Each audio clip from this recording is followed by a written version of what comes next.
Vamos orar agora. Agradecer ao Senhor pela oportunidade de estarmos juntos para lhe exaltar o nome. Nosso Pai, que alegria que nós sentimos quando nos podemos ver uns aos outros, a entrar para um lugar como este e a cantarmos também com o desejo de cantarmos uma melodia como esta, desejando exaltar o nome do nosso Salvador, desejando ler a Tua Palavra, estarmos juntos em comunhão, nos unirmos em oração, viver assim a igreja, viver a vida cristã, um momento tão especial como este em que nos reunimos para cumprir também a vontade do nosso Senhor, que seja lembrado, que seja exaltado, que seja adorado. Essa é a Tua vontade, é a vontade do Teu Filho, e por meio do Teu Espírito nós estamos aqui para cantar, para orar e agora para ler a Tua Palavra.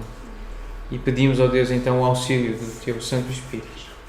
Dá-nos entendimento daquilo que vamos ler, renova-nos, Senhor, o compromisso, age em nós para nós nos renovarmos também diante de Ti, renovarmos a nossa vontade de servir, de testemunhar neste lugar e a partir deste lugar. Abençoa, Senhor, a leitura e o estudo da Tua Palavra, em nome de Jesus. Amém. Convido os irmãos a abrirem 2 Timóteo no capítulo 2. Nós vamos ler o versículo 2. 2 Timóteo capítulo 2, versículo 2.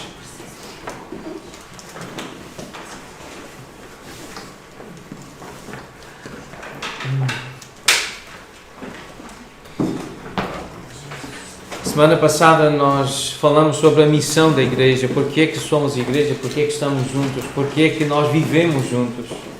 Nós somos igreja para exaltar Jesus, cumprindo a missão que Ele nos deixou, torná-lo conhecido. O seu ensino é conhecido por meio dos discípulos que Ele fez e que ensinou a que os seus discípulos fizessem outros discípulos.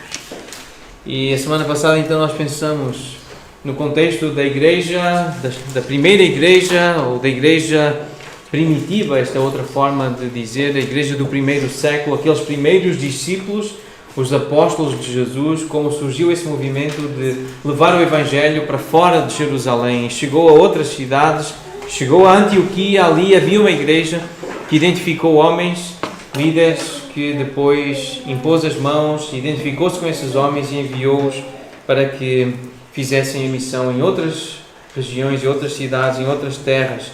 Lemos isso em Atos capítulo 13, a primeira viagem missionária ali descrita, aqueles homens que num contexto de serviço ao Senhor, de oração, de jejum, de identificação uns com os outros, havia profecia e havia ensino, havia mestres naquela igreja que ensinavam o que Jesus tinha dito, e o Espírito Santo fazia lembrar aquilo que Jesus tinha ensinado para que homens ouvissem, mulheres ouvissem, famílias ouvissem, se convertessem ao Senhor e o servissem. E aqui temos Paulo já no fim da sua vida. Nós lemos a semana passada sobre o início do seu ministério. Ele ainda tinha um outro nome, Saulo, era identificado assim, mas agora nós já temos aqui a última carta que Paulo escreve, 2 Timóteo, e ele diz a Timóteo desta forma no versículo 2: o que da minha parte ouviste através de muitas testemunhas, isso mesmo transmite a homens fiéis e também idôneos para instruir a outros.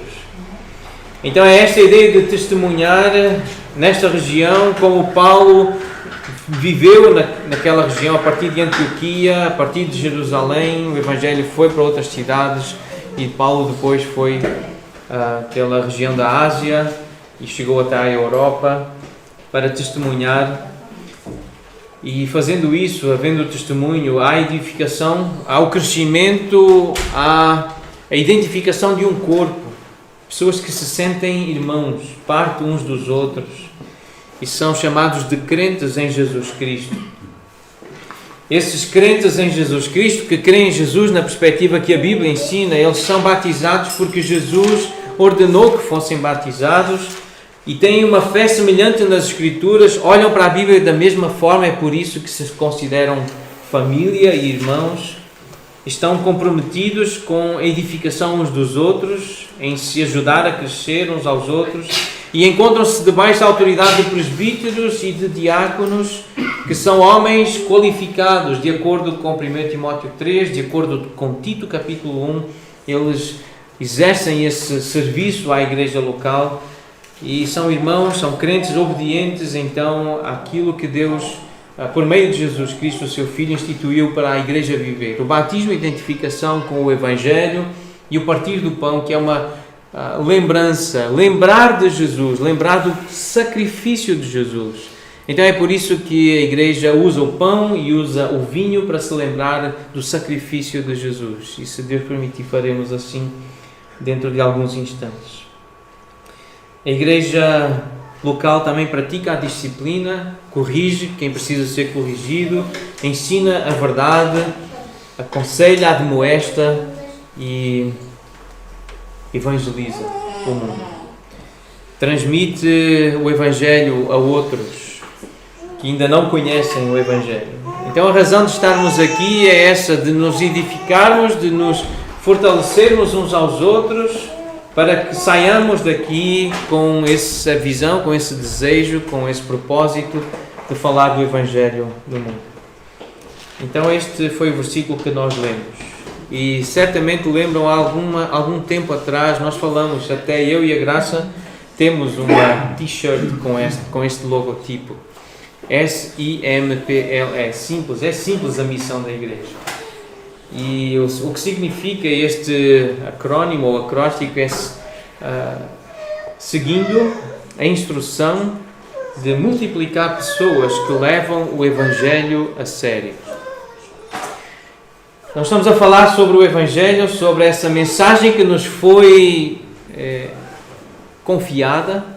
Nós que sabemos que somos vasos de barro, ficamos doentes, um pequeno vírus afeta de tal forma a nossa sociedade, e uma coisa que nem vemos com os nossos olhos. Nós sabemos da nossa fragilidade. Paulo diz que somos vasos de barro, muito frágeis, mas na segunda carta que ele escreve aos Coríntios diz que a esses vasos foi confiado um tesouro muito precioso, que é o Evangelho. É o Evangelho que foi dado primeiro aos apóstolos e depois eles deram às nações e às pessoas por onde foram passando.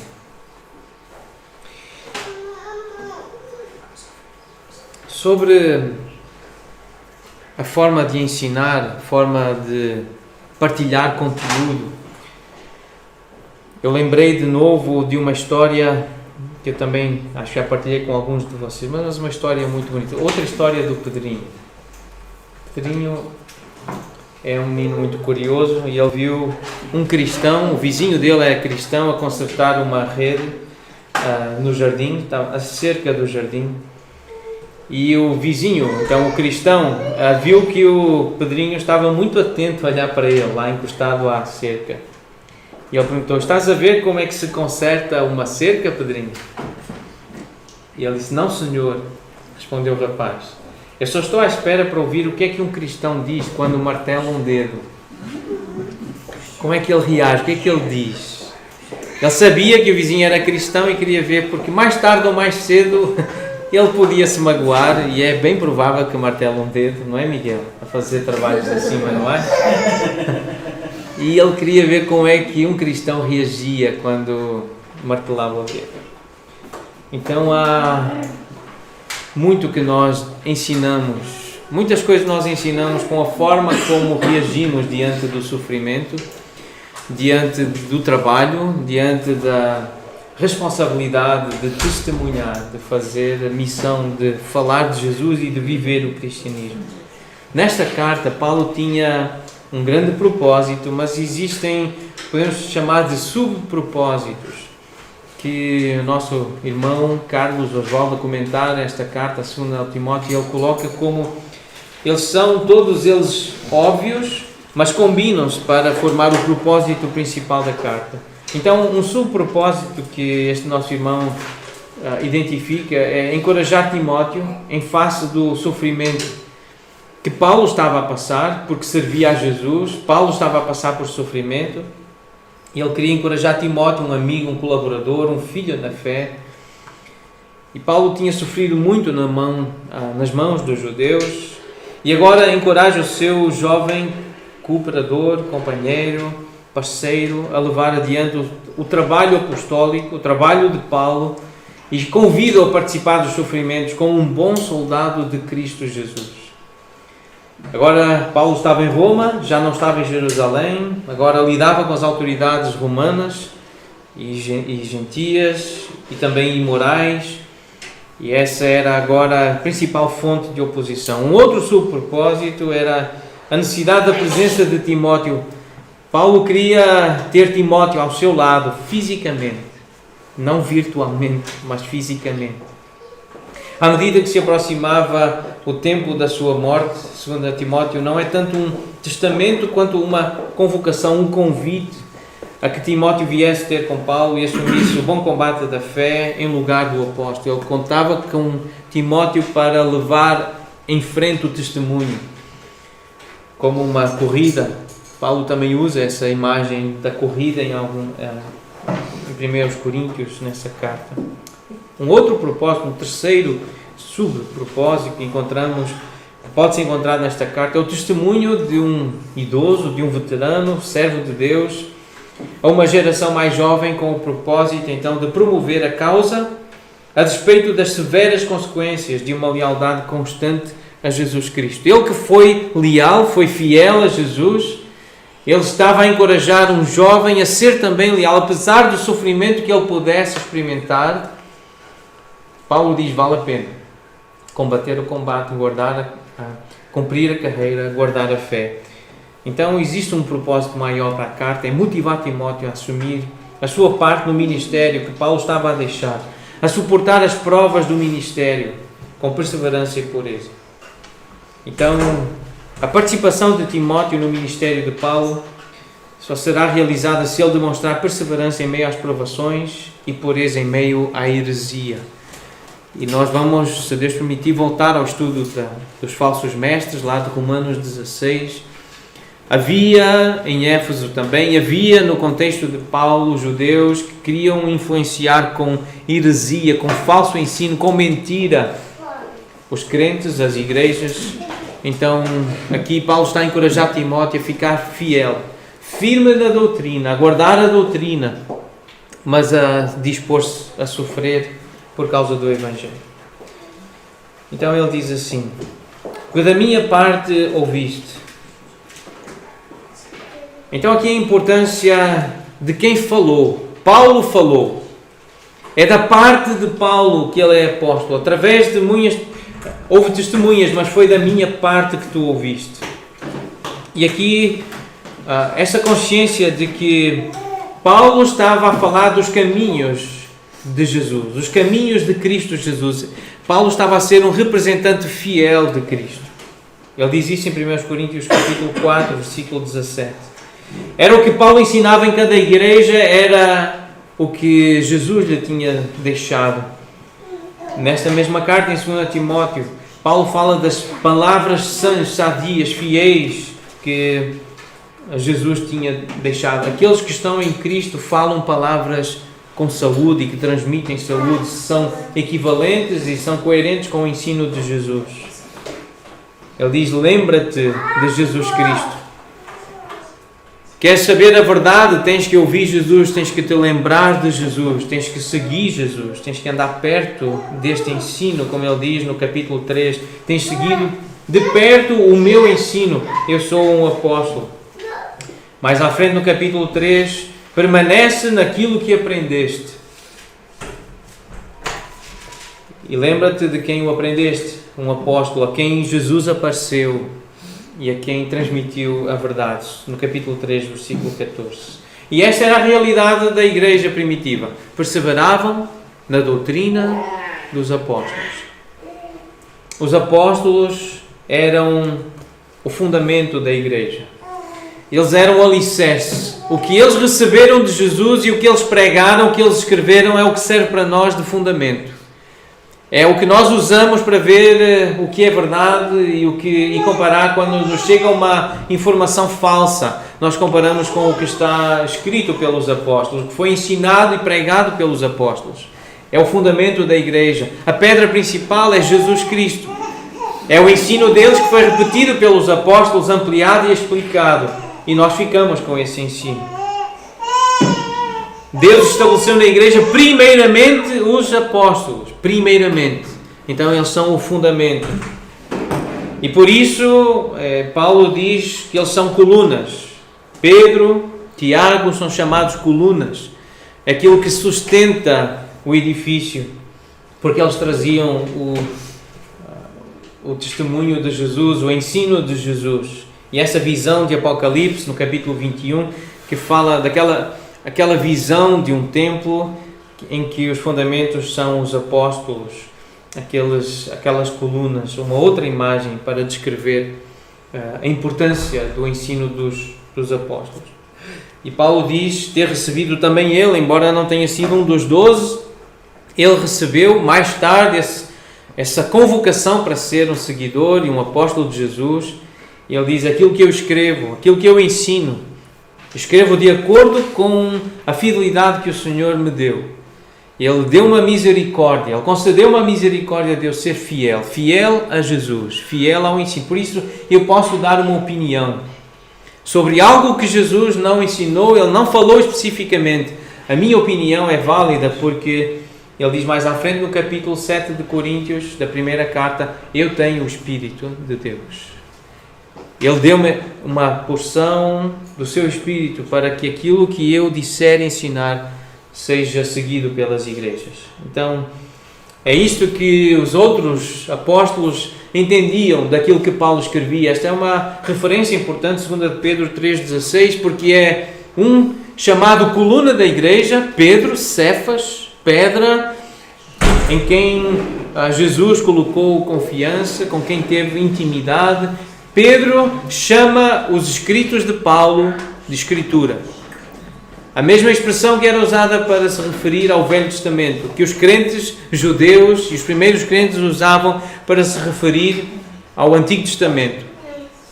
No Novo Testamento, pessoas contemporâneas de Paulo chamaram os escritos de Paulo de Escritura. É uma palavra muito forte, porque ela equivale a Deuteronômio, equivale aos Salmos, aos profetas. Era assim que os primeiros cristãos recebiam as cartas e o ensino do apóstolo Paulo como Escritura. 2 Pedro 3,16. Então, o que da minha parte ouviste através de muitas testemunhas, é isso que tu deves transmitir. E há aqui uma referência a pessoas, talvez Silas, Barnabé, Lucas, que foram companheiros de Paulo e de Timóteo. E no capítulo 4, então, versículo 14, fala de um grupo de irmãos mais velhos, o presbitério, que impôs as mãos sobre Timóteo. Foram testemunhas de que Timóteo entendeu o Evangelho e que estava apto para desenvolver o ministério. 1 Timóteo 4,14. E depois, mais à frente, então, no capítulo 6, versículo 12, a primeira carta, Paulo diz a Timóteo que ele lembrou de uma boa confissão que ele fez perante muitas testemunhas. Lembrar então que aquilo que tu recebeste é isso que tu deves transmitir, aquilo que foi diante dos outros irmãos, aquilo que foi num contexto da igreja, é isso que tu deves transmitir, é assim que tu deves lutar pela fé. Então transmite a homens. E esta é a ideia de multiplicar pessoas, transmitir conteúdo, ensina aos outros. Eu vi a história de um violinista, um grande violinista, exímio violinista, que quando concluiu uma apresentação, e foi extremamente tocante a maneira como ele tocou o violino, alguém foi ter com ele e disse: foi maravilhoso, foi maravilhoso. E acrescentou: eu daria a minha vida para tocar assim. E ele disse assim, o violinista: pois é, eu dei a minha vida para poder tocar assim. Para poder tocar de forma exímia um instrumento, é preciso parar de fazer coisas que gostaríamos de fazer, que a nossa carne deseja fazer. Precisamos nos sacrificar para poder tocar bem um instrumento, para poder executar bem uma tarefa de forma exímia. Precisamos deixar de fazer outras coisas e dar a vida por aquele instrumento, por aquele trabalho, por aquele objetivo. E multiplicar pessoas, esta ideia de transmitir, isto implica dedicação e trabalho. A palavra aqui que origina este verbo em português é colocar-se diante de alguém para ensinar. É depositar conteúdo na vida de outra pessoa, é confiar-se ou entregar aos cuidados de alguém. Transmitir, então, é dar de si, dar do seu tempo, dar da sua capacidade. E lembramos daquela história de Mateus 25, dos talentos. É de acordo com a capacidade, é dar um talento, dar um dom, dar uma riqueza, é confiar e traz a ideia de negociar. As duas palavras estão relacionadas aqui. Foi-nos confiada uma riqueza e o que o Senhor espera que façamos com essa riqueza, de acordo com este texto em Mateus 25, é que nós trabalhemos essa riqueza e a ideia de trabalhar aí no original é negociar, e a palavra negociar é trabalhar, labutar, fazer um trabalho, e é um trabalho árduo, é executar uma tarefa exigente. É a palavra que está lá na parábola de Mateus 25. Então é lembrar que aquilo que nos foi confiado devemos transmitir a outros, devemos transmitir com trabalho, negociando, e precisamos lembrar que discipulado dá trabalho. Discipular os nossos filhos dá trabalho. Discipular um vizinho dá trabalho, um colega de trabalho, de emprego, dá trabalho. Então nós vamos recordar algumas passagens importantes sobre o trabalho. Nós temos algumas folhas ali e canetas. Então os nossos pequeninos, quem já sabe escrever, para se manter também concentrados e depois verificar em casa, podem se levantar e apanhar ali uma folhinha. A Graça vai ajudar, ou a Aninha, alguém pode ajudar, e só escrever aqui as passagens de Provérbios. E os maiorzinhos também façam isso. Vamos passar por várias referências do livro de Provérbios que falam sobre o trabalho. Como é que Deus apresenta o trabalho, a importância do trabalho. Então, acerca deste empenho, acerca desta ideia de negociar algo que nos foi confiado, aquilo que nós recebemos, um talento, recebemos uma riqueza, uma preciosidade que é o Evangelho, e agora devemos transmitir. E na história de Jesus, o verbo é negociar. Negociar é trabalhar para aquilo render. E no fundo, a imagem é esta, é de mostrar o Evangelho, partilhar o Evangelho com outras pessoas para que renda, para que haja riqueza na vida dessas pessoas, para com Deus, que sejam ricas para com Deus. Então é essa a ideia. Então vamos começar com Provérbios 6, que é um contraste do trabalhador. Há uma palavra para o preguiçoso, aquele que não gosta de trabalhar.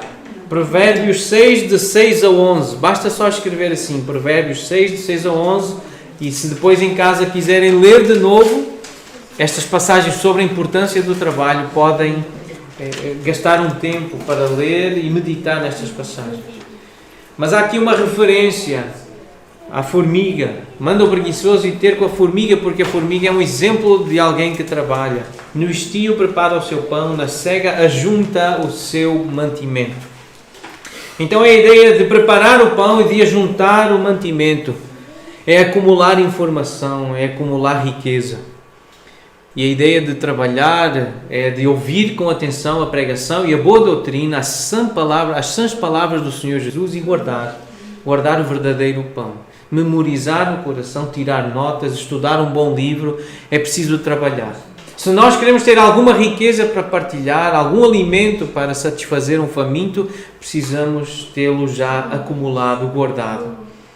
E é em momentos difíceis, no estio, é no calor, é na secura, muitas vezes que se tem que fazer esse trabalho, mas é preciso ser feito. Provérbios 12, 9. Outro versículo sobre o trabalho. Melhor é o que se estima em pouco e faz o seu trabalho do que o vanglorioso que tem falta de pão. Há pessoas que falam muito de si, das suas virtudes, das suas capacidades, dos seus talentos, mas não fazem o trabalho. Falam, mas não fazem. Melhor é o que faz do que aquele que fala, que sabe fazer. Acaba por ter falta de pão. Acaba por não ter riqueza nenhuma para satisfazer sua alma e para satisfazer outros, servir a outros com alimento.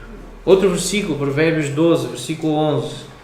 O que lavra a sua terra será farto de pão, mas o que corre atrás de coisas vãs é falto de senso.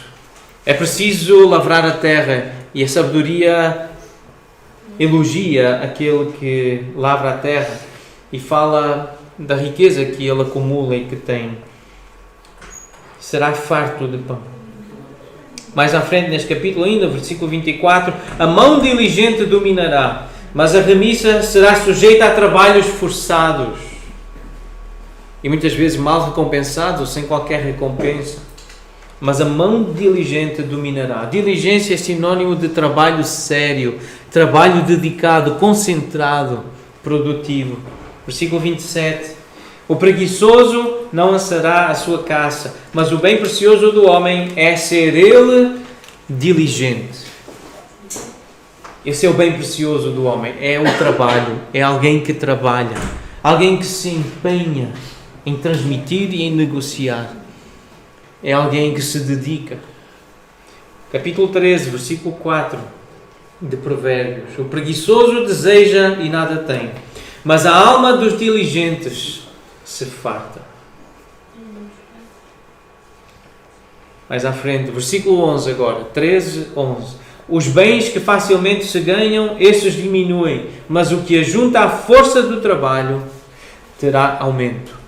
Ganhar uma herança, ganhar um grande prémio da lotaria ou do Euromilhões, facilmente se desperdiça, não foi conquistado com trabalho, não foi ajuntada uma riqueza à força do trabalho, mas quem ajunta essa riqueza com a força do trabalho, essa pessoa tem aumento, ela valoriza o que lhe foi entregue, o que lhe foi confiado, essas riquezas como salário do seu trabalho, e há aumento. É isso que a sabedoria ensina. Mais à frente agora, capítulo 14, versículo 4 de Provérbios, 14, 4.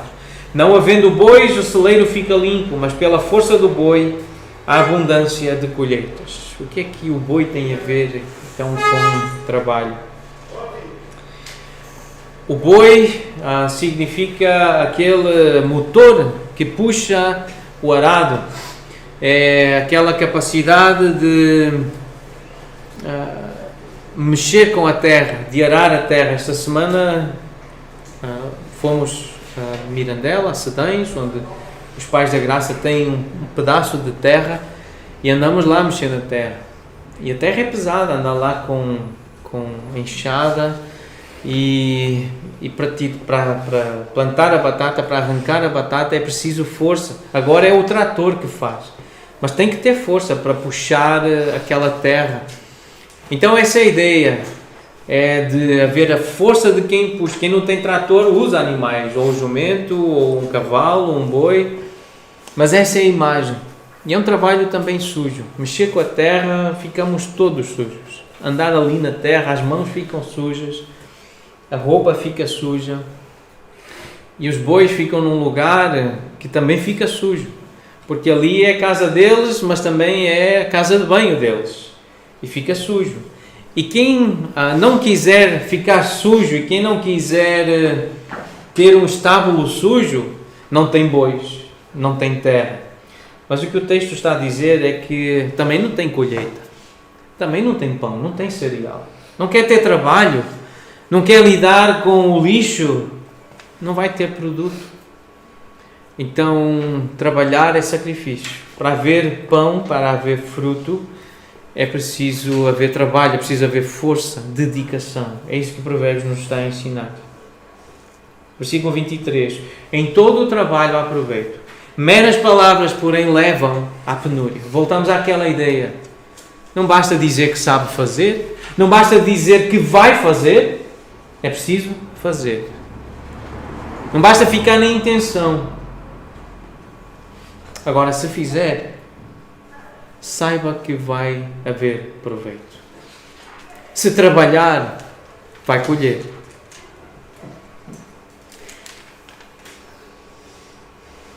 Capítulo 18, versículo 9. Quem é negligente na sua obra já é irmão do desperdiçador. Quem não faz bem o trabalho, obra, trabalho, dedicação, negócio, ensino, transmissão. Então, não fazer bem feita a obra, dizer que trabalha, mas faz mal feito, não pode esperar ter um bom resultado. Tem que fazer, mas tem que fazer bem feito. Tem que fazer com dedicação, tem que fazer com responsabilidade. Capítulo 20, versículo 4. Provérbios 24.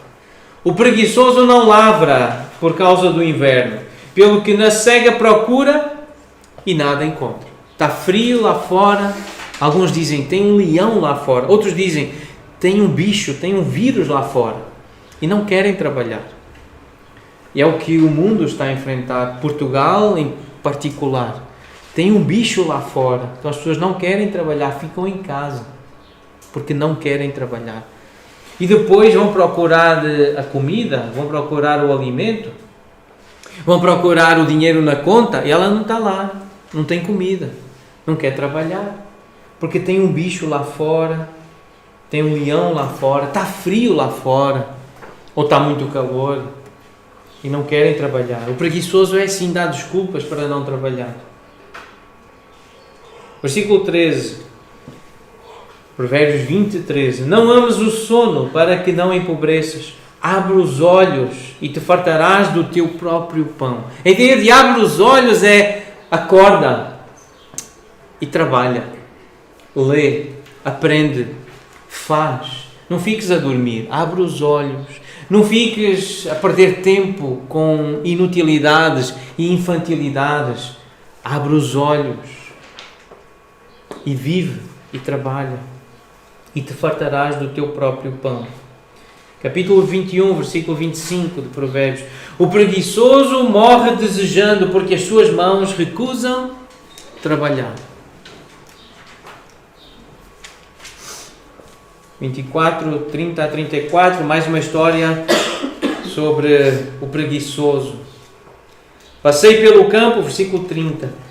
Passei pelo campo do preguiçoso e junto à vinha do homem falto de entendimento, eis que tudo estava cheio de espinhos, a sua superfície coberta de ortigas e o seu muro de pedra em ruínas.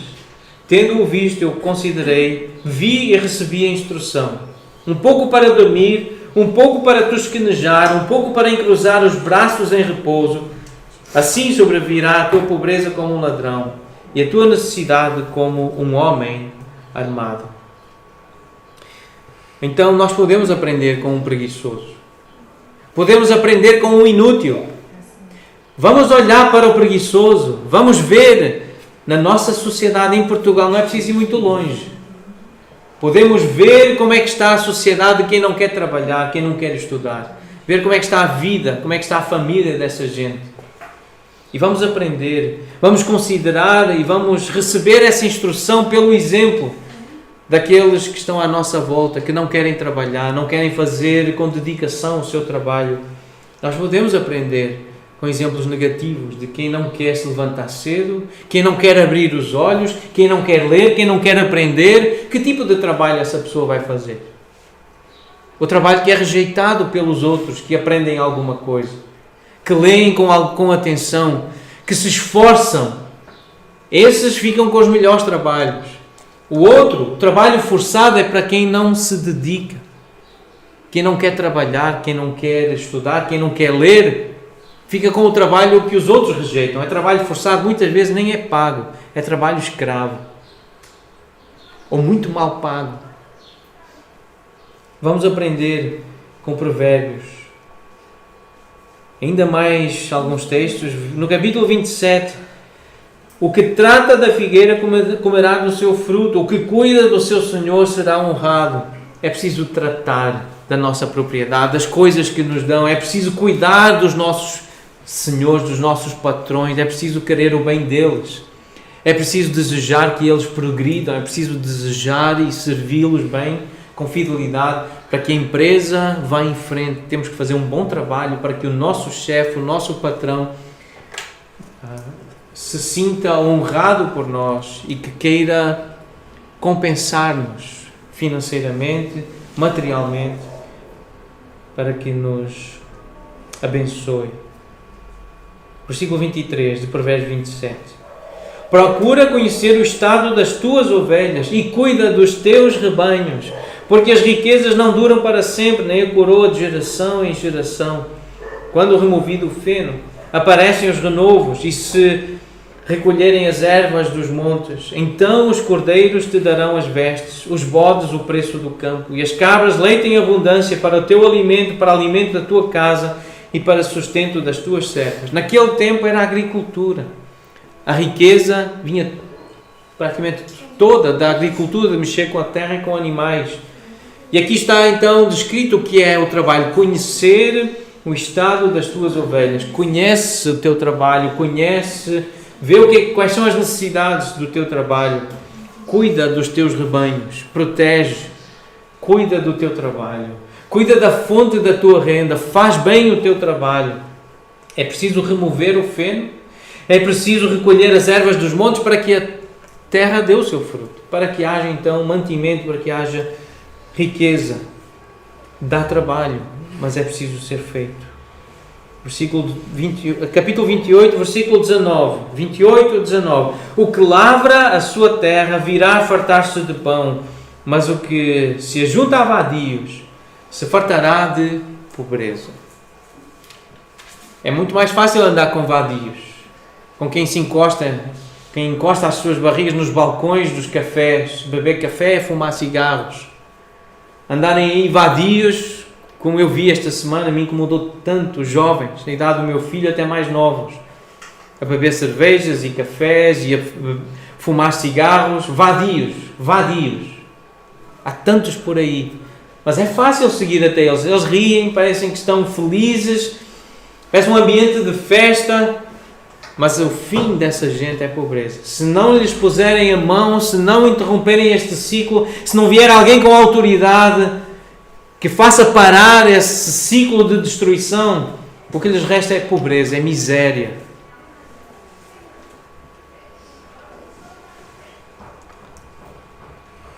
O que lavra a sua terra virá a fartar-se de pão. Paulo reconhece que é preciso trabalhar muito. E ele diz, o testemunho dele, sobre o ministério, no capítulo 15 da primeira carta aos Coríntios. 1 Coríntios 15, 10, ele diz assim: eu sou o que eu sou pela graça de Deus. Eu sei disso. Eu não tenho mérito nenhum. Eu até tenho vergonha de me lembrar de onde eu vim e o que eu era. Ele diz a Timóteo. Mas a sua graça foi-me concedida e eu saí daquela miséria de religioso, orgulhoso, blasfemo. E então essa graça alcançou-me. E quando a graça do Senhor me alcançou, eu comecei a trabalhar. E trabalhei mais do que os outros, diz Paulo. Eu dediquei-me a transmitir e a negociar. Eu trabalhei muito para o Senhor. Mas de novo, eu sei que o mérito não é meu. Foi Deus que me deu a graça, que me concedeu a graça de eu trabalhar. Eu não tenho que me vangloriar. Se eu trabalho, se eu transmito, se eu faço negócios, se eu lavro a terra e se eu colho o fruto, é pela graça de Deus. É isso que nós precisamos aprender com os apóstolos. Não é mérito de nenhum de nós. Se algum de nós fizer algum trabalho útil, tem que lembrar que só o faz porque Deus lhe deu condições de fazer. É Deus que dá o sopro, o fôlego da vida. É Ele que dá força para trabalhar. É Ele que nos dá saúde e capacidade para ler e entender, para executar tarefas, para fazer alguma coisa útil e que produza riqueza. Então, o que da minha parte ouviste, Paulo diz a Timóteo, isso mesmo, E tu ouviste com testemunhas, há pessoas a ouvir e a dizer a mesma coisa, mas é isso que tu deves transmitir a homens fiéis e também idóneos para instruir a outros. Então, homens aqui é ser humano, não é apenas homem masculino, mas nós temos feito ênfase aqui na nossa igreja que nós precisamos que os homens se levantem. Precisamos de homens, de seres humanos masculinos. Homens que se levantem para governar a igreja, mas primeiro têm que governar bem a sua casa. É isso que nós lemos em 1 Timóteo capítulo 3. Nós precisamos de homens que governem bem a própria casa, criando os filhos sob disciplina, com todo o respeito.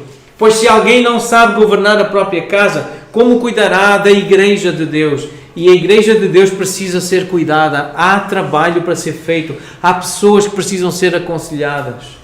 Há crianças que precisam ser acompanhadas. Há pessoas mais idosas que precisam do nosso ministério. A igreja precisa de obreiros. Homens que se levantem e levantem mãos santas e que orem, intercedam e que preguem a palavra, que saibam ensinar. Precisamos de homens. Nós precisamos de seres humanos masculinos a levantar-se para ensinar a palavra, para viver e ensinar. E nós vamos orar por isso.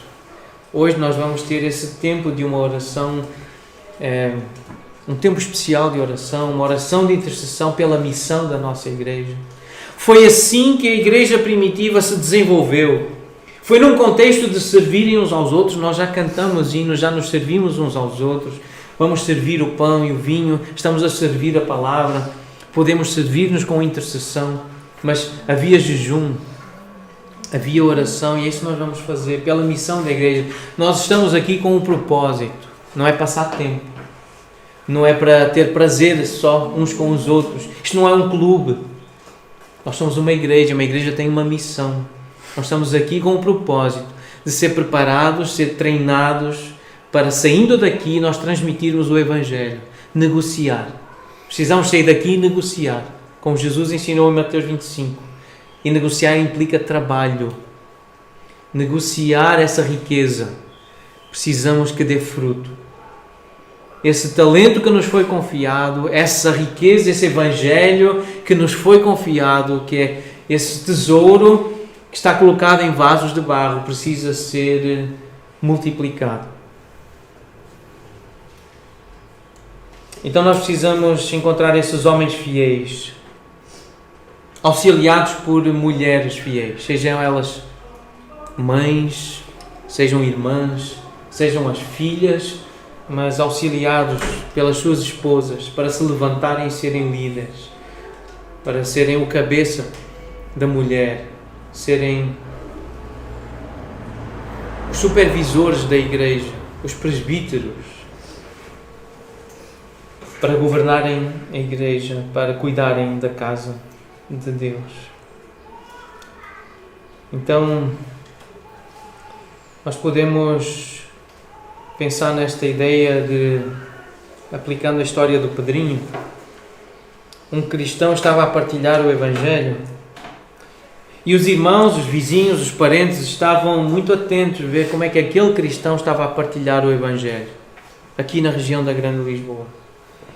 E o cristão pergunta: estão a ver como é que se evangeliza? E a resposta poderia ser esta: não, Senhor, eu só estou à espera para ver como é que um cristão reage quando é desprezado, quando é maltratado, quando é perseguido. Porque isto pode acontecer. É bem provável que aconteça. Como é que o cristão reage quando é desprezado, maltratado ou perseguido? Para eu ensinar os meus filhos a evangelizar, mais do que falar, eles precisam me ver evangelizar. Eles precisam ver como é que eu reajo quando, ao evangelizar, ao tentar evangelizar, as pessoas desprezam-me, insultam-me, menosprezam, ou até um dia me maltratam ou perseguem e colocam na prisão porque eu falei de Jesus. Estamos a caminhar a passos largos na Europa para algo assim, para que em breve seja proibido falar da fé cristã. Só o poderíamos fazer assim em contextos muito reservados, secretos, porque a fé cristã é ofensiva, ela é exclusiva, ela é rocha de escândalo, pedra de tropeço. É por isso que nós podemos ter medo do que é que vem por aí. Partilhar o Evangelho, cumprir a missão, seguir esta instrução de multiplicar pessoas que levam o Evangelho a sério é arriscado, é trabalhoso, mas é a missão que nós temos. E o medo pode assaltar a nossa fé. E quando isso acontecer, o que é que vamos fazer? Nós vamos cantar Cristo me sustém. Então, que esta melodia fique no nosso ouvido, porque nós temos Cristo, nós temos um pastor, nós temos um protetor. Guarda-me, ó Deus, porque em Ti me refugio. E devemos ter mais medo de desobedecer a Deus e ao nosso Senhor do que da Covid-19. Porque a Covid-19 pode fazer mal ao nosso corpo, mas Deus pode lançar no inferno tanto o nosso corpo como a nossa alma. Então vamos temer. Nenhum de nós aqui pode se fazer filho de Deus, porque alguns recebem a graça de se tornarem filho de Deus, crendo no nome de Jesus. Ouvindo esta doutrina que nós vamos cantar e vamos agora demonstrar com o pão e com o vinho, dentro de alguns momentos. Mas é a doutrina dos apóstolos. Quando falam de Jesus, é ouvir e crer nessa mensagem. É isso que nos torna filhos de Deus. É assim que nós recebemos esta mensagem. É assim que realmente somos de Jesus. E somos guardados e protegidos por Ele. Podemos ter medo de partilhar a fé, mas estamos a ser observados. Como é que vivemos a fé? Como é que a partilhamos? Como cristãos lidamos quando somos maltratados, quando somos desprezados e se formos perseguidos? Será que vamos deixar de ser cristãos? Vamos deixar de cumprir a missão? Vamos deixar de falar do nosso Senhor? Quando o medo assalta a fé, Cristo